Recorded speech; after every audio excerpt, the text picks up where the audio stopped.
Hi everyone, welcome back to Teacups in Orbit. I'm Aaliyah. And I'm Reagan, and we're going to talk about beauty standards, looks, and conformity in today's episode. So this is part one of a 3-part video series. Hey guys, editing Aaliyah here. So unlike how I said in the video, this is going to be a 6-part video series where each video is split into 3 parts. So with that, I hope you all enjoy the rest of this video and all the videos to come in this series, where we talk about the standards that men, women, and everyone face. Yeah, so we just want to be clear that we want to touch on everyone's struggles, not just one gender, because we all have our own struggles. Yeah. Okay, so let's get started. Yeah.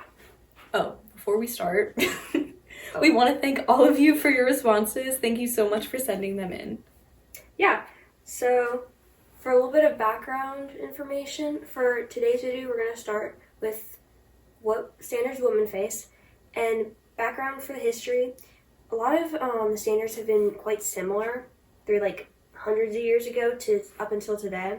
So like the Victorian era, you want pale, slim, like dainty looking people. And then in the 1900s, it became, again, skinny was still in, and kind of curvy was also one of the body standards people liked. But it was really not about being healthy, but rather trying to like prove yourself to other people. Like one of the things that was like kind of represented in being skinny in the 1900s was wealth. Like you had the time to like lose weight, and you had the time to like be able to buy like high quality food.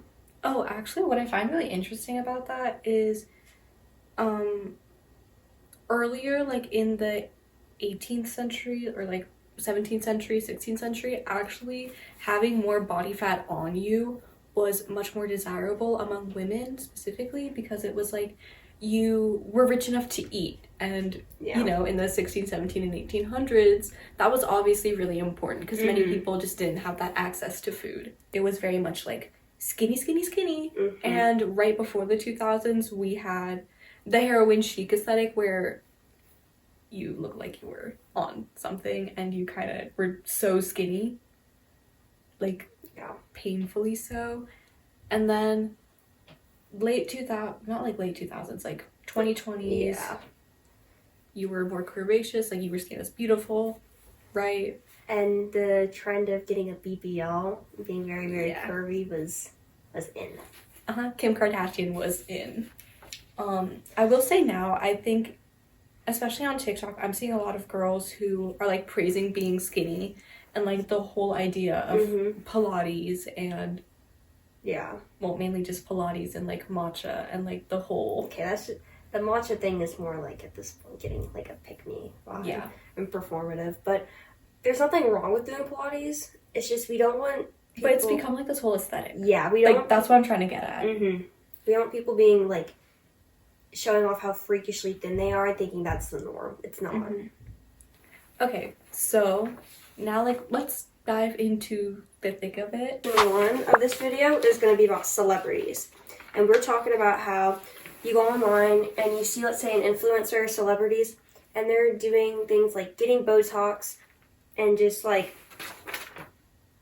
It's not even just getting Botox. It's just they're promoting like stuff from just... They're promoting this aesthetic, like they're promoting this thing that's you want to achieve, and it obviously has to do with looks, like multivitamins, like their new diet that they're doing, this random thing that they got from like Instacart. Like, oh wait, I just got reminded of this. This is kind of old, but like I remember like last summer-ish, I would see videos about how to glow up for school. Like oh, that's like a yearly thing. I know. That happens every single year the night before school. That is just so like, y'all, we're already pretty. How to go from ugly to pretty before school? You're actively just calling me ugly. What? Like, what is, I don't know, these just are, it's nice to focus and like treat yourself well, but when you're actively thinking that you're undeserving of like positive attention until you become pretty, but you can't even tell if you're pretty or not. It's just frustrating. Oh, actually, I kind of did want to talk about this, and I feel like this may or may not be related to what we're talking about now. But one of my friends was talking to me about like the horseshoe theory. Although it does apply to politics, I think you can apply it to pretty much anything. It's kind of like, you know how like the horseshoe, it goes like this, right? Like it's kind of like a U. That's like a curve. Yeah, and like the two ends are closer to each other than you think. I kind of feel like on one side you have the girls who are like, I'm so ugly, like really downing themselves down and really depressed because, you know, they're not pretty. And then on the other hand, you have the girls who will basically do anything to be beautiful. And then I feel like the middle is kind of just the spectrum of how you personally see yourself. And I think there's any girl who is a teenager, no one is in the middle. Like no one's like at that bottom part. You're either here or you're either here. You're never here. Yeah.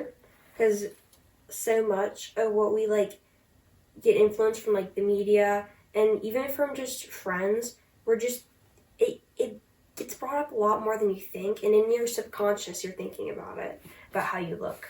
And like I think specifically with stuff pertaining to the gender and like the standards you're supposed to have, like how you're supposed to look, obviously you can point the finger at the other gender, which I feel is a really valid thing to do. But then you also have to take into consideration the media amplifies like this small little thing saying that this is what guys want, and it's like this small very desirable thing, and it's like that amplifies it by like 100, and it's this huge, everyone needs to have it. Yeah, we need to understand that it isn't, we don't want to be in a gender wars. That's not going to solve anything. We need to like, you know, actually acknowledge what the real problem is. Anywho's, yeah, so we've seen just a lot of like celebrities who they get a lot of plastic surgery, and if you're doing it for yourself, that's totally fine.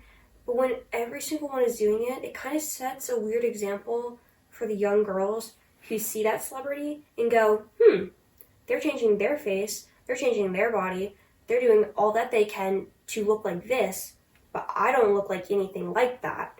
Should I be doing that? Like Bella Hadid, incredibly famous model, beautiful woman. Like she got plastic surgery for her nose, and when she was like really young, like I think 16 or something. That is insane. Mind you, when you're 16, your face hasn't even finished developing yet. Like your brain hasn't even developed till you're like 25. Be so for real right now. Yeah.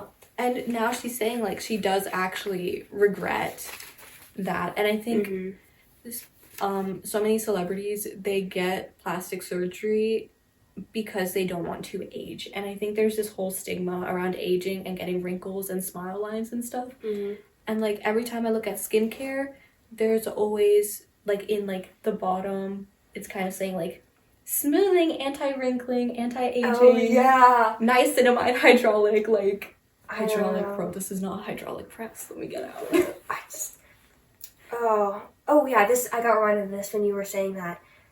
You know, like K-pop idols, and how like the second they debut, they're getting like all these like facial surgeries to look different, when in reality they were beautiful in the first place. There was nothing wrong with them. That breaks my heart, and a lot of it is their own company like saying you should get this, you should get that. Yeah, K-pop is an incredibly toxic industry, and I would know that because I did listen to K-pop a lot at one point. Yeah, they have it on a different level, like the need for being skinny, where you're trying all these like crazy diets that some of them don't even eat. Are really, really, really unhealthy. That's just so disappointing. Is that, and a lot of them are like young adults, and some of them can even be minors, like 17. That's also really scary. When y'all like go to a Target, or like, well, Target's like the one main place I can think of. Yeah. Like, and you pass by like the really young kids section, do you notice how like one of them is like, well, the one for boys is gonna be like blue and black and like fire trucks and like dinosaurs and stuff, and then the girls is like pink sparkles with sequins. Or maybe that's literally just Pinkalicious. Yeah, just pink. Just think about Pinkalicious.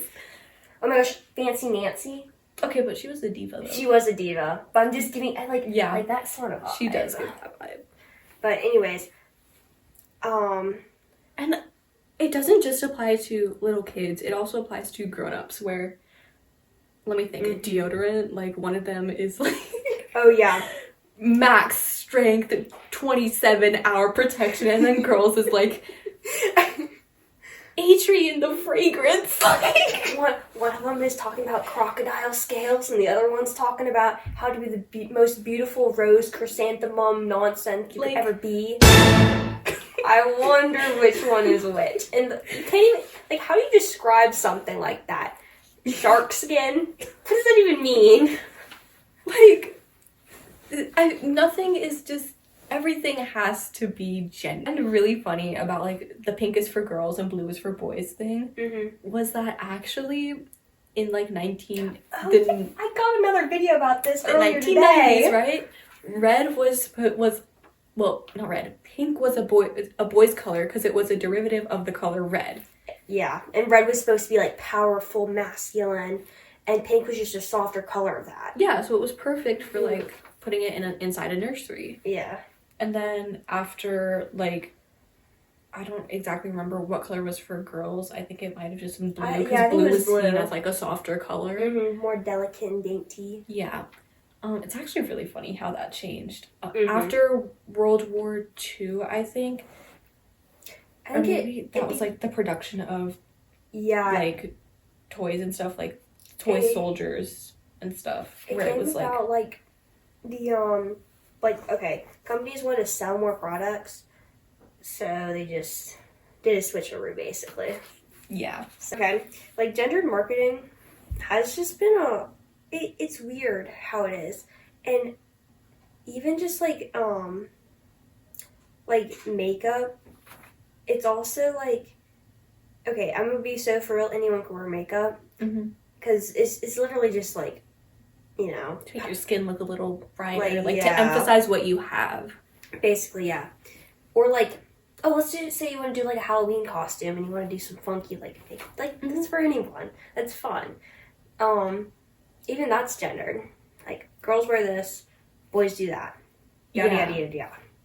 Like, guys, for boys, I think what I've seen, it's more of like the monsters and stuff, and then girls, it's like a cat. I know. Like a witch. I think that's the scariest we get. I know, this happened like maybe a year ago. My cousin and I were trying to paint my brother's nails black. Ooh. And because it was nail polish, he didn't want to do it. Even though it was black. It was a masculine color. But I just kind of wanted to see how he'd look emo. Right. Like, right. Sorry, gang. I also, one thing that I've noticed, like just in general, I think we've all kind of noticed it. Everyone, especially like in industries where you kind of have to like mass produce something, like especially on like social media, because they're all trying to promote something. They all kind of look the same. Like, there's no sense of this personal, like, style. I see what you mean. And I kind of feel like, from what I've seen in high school, some people kind of have, like, the copy and paste personality, where it's like someone just did Control-C, Control-V, and, like, now that's your personality. And I don't like how everyone... I mean, okay, I'm not, like, trying to call anyone out. Like, I... do it sometimes too, where I kind of just act the same as my friend. I feel like that's more like you're so close with them, you take on some of their characteristics.